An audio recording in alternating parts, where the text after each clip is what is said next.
Ballot item number 40, private member's notice of motion number 73. Ms. French. Member from Oshawa.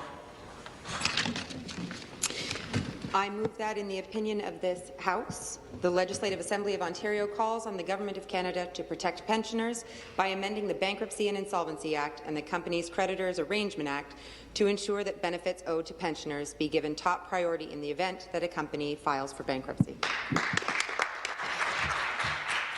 Ms. French has moved private member's notice of motion number 73. Pursuant to Standing Order 98, the member has 12 minutes for her presentation. Thank you, Madam Speaker. It is always my privilege to rise in the Legislature and add my voice to the debate, but today is a very special and important opportunity. Today I am here to present and debate my first private member's motion, which calls on the federal government to protect and prioritize pensioners. Speaker, all Ontarians deserve to retire with dignity, and Ontarians with a workplace pension plan should be able to count on their full benefits being there when they retire. It's also my privilege to recognize some special guests and supporters who are here with us in the Legislature today. This motion represents the plight of thousands upon thousands of workers in Ontario, and today we are joined by some that have already been affected and some that want to ensure that no future worker is forced to wonder whether their pension will be there when they retire or not. Starting with my riding of Oshawa, we have Peter Johnson, who is a General Motors retiree and is here on behalf of the Unifor Local 222 Retired Workers Chapter. So we welcome Peter. And on behalf of GenMo, the GM Salaried Pensioners Organization, we have Mike Powell, Mike Black, Lynn McCullough, and Gary Marnock. GenMo is also an affiliate of the Canadian Federation of Pensioners, who I've been fortunate enough to meet with in preparation for this motion. And as I'm sure you all know from the news, there is no group more affected by this issue currently than the U.S. Steel past and current employees from Hamilton and Lake Erie. And today we are joined by USW Local 1005 President Gary Howe and USW Local 8782 President Bill Ferguson, as well as Ron Wells and Dennis Van Meer, who are all here on behalf of and in support of all their members. We welcome you all to the Legislature and thank you for everything you do to protect the retirement security of workers. And now I know my time is limited, so I will get right to it, Madam Speaker. As the MPP for Oshawa, I work every day to represent the interests of my constituents, but I am also the NDP critic for pensions, and today we are here to talk about an issue where those two roles intersect. We are here to discuss pension security and the importance of ensuring that all Ontarians with a workplace pension plan are able to count on their full benefits being there when they retire. Sadly, this is not always the case in Ontario. In this very chamber, we have spoken at length about what needs to be done for future retirees. But, Madam Speaker, we cannot forget about existing pensioners. Under the current system, pensioners can find themselves at the bottom of the ladder when a company files for bankruptcy. This means that when a pension plan is underfunded and a company enters bankruptcy proceedings, pensioners often take a back seat to bondholders and external creditors during restructuring. As a result, pensioners can see the benefits that they have worked their entire careers for slashed at the time that they need them most. And that's what this is about, Speaker, the pensioners.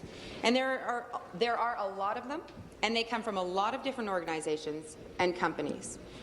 I've met with or received emails from concerned or affected pensioners from General Motors, U.S. Steel, Nortel, Sears, Labatt's, and Fiat Chrysler, just to name a few.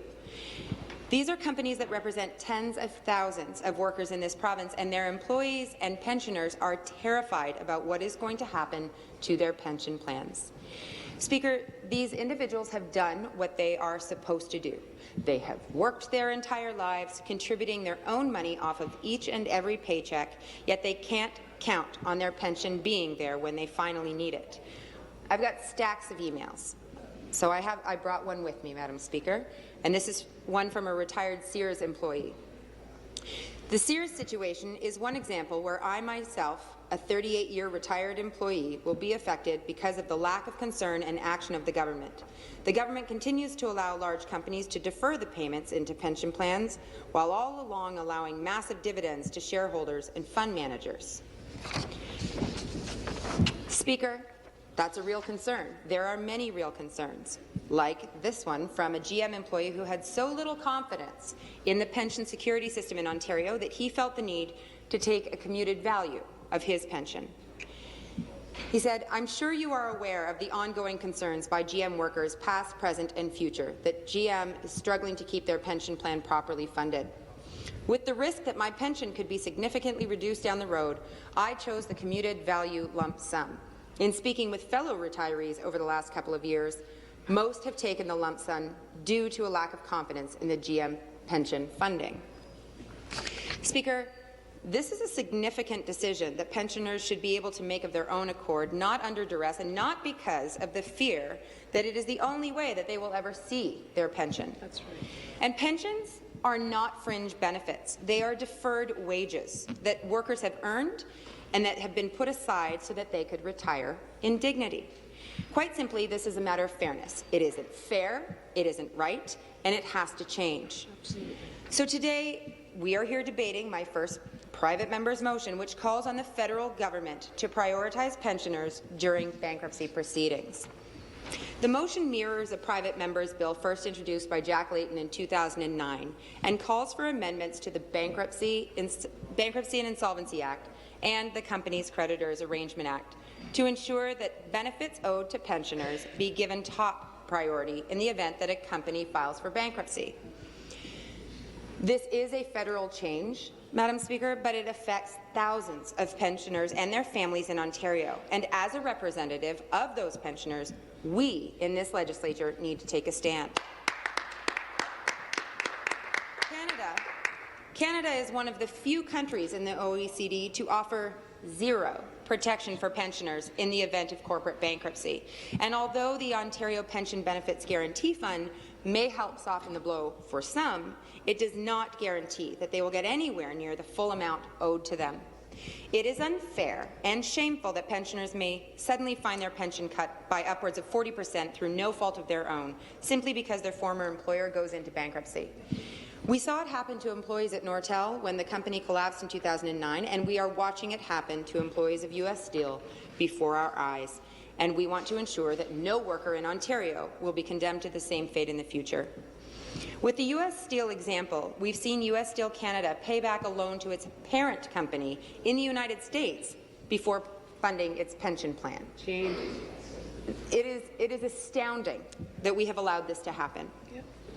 The Liberal governments, both in Ontario and at the federal level, have spoken at length about the importance of retirement security.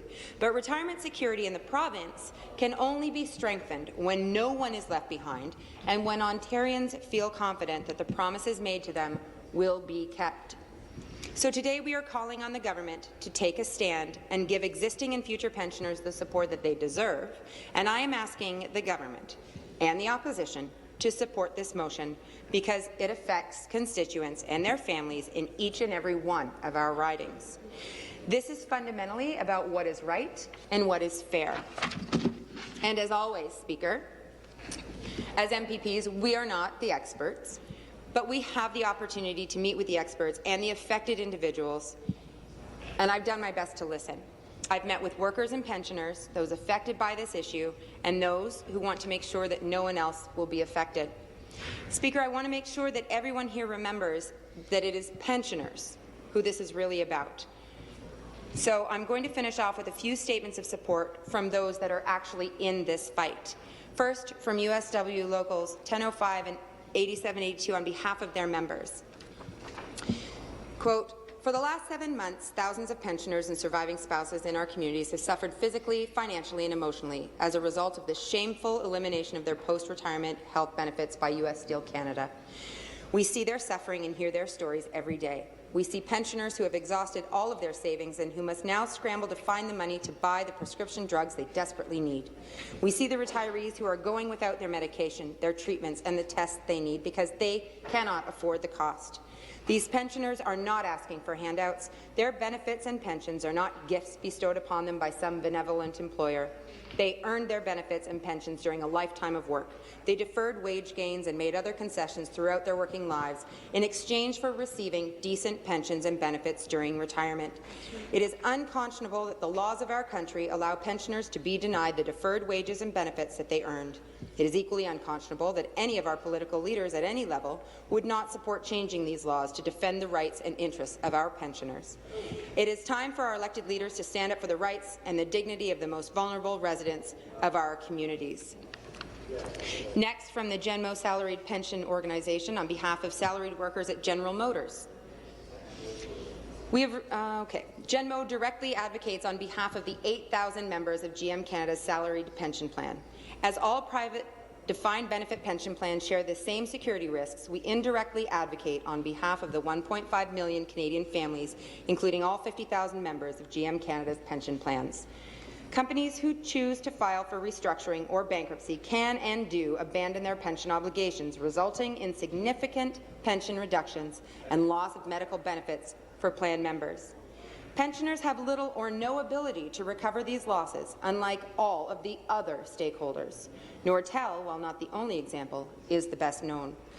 In our opinion, the best way to accomplish this is to make changes to the Companies Creditors Arrangement Act and the Bankruptcy and Insolvency Act to protect the entire pension obligation.